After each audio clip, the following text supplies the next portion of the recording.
Kisah pasangan suami istri atau pasutri ini menjadi viral di media sosial. Pasalnya rumah tangga mereka bercerai setelah mendapat bantuan untuk melakukan bedah rumah.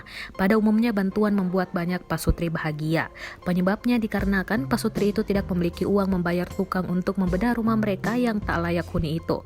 Kabar menyedihkan yang dialami oleh pasutri ini diketahui dari unggahan video TikTok @awongtutorial pada Kamis 5 November 2020.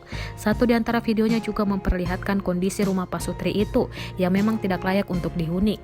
Keluarga ini mendapat bantuan untuk membedah rumah mereka berupa material bangunan. Sejumlah material seperti kayu, batako, kerikil atau split, pasir dan batu bata sudah terlihat di halaman kediaman mereka.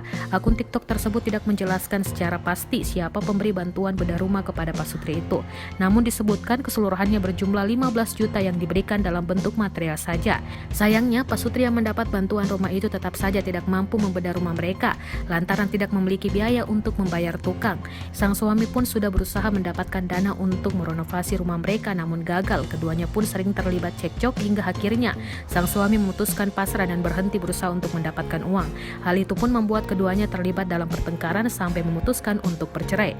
Alhasil sang istri memutuskan pergi dari rumah dan memilih tinggal di rumah adiknya yang kosong di kampung halaman yang tidak disebutkan wilayahnya.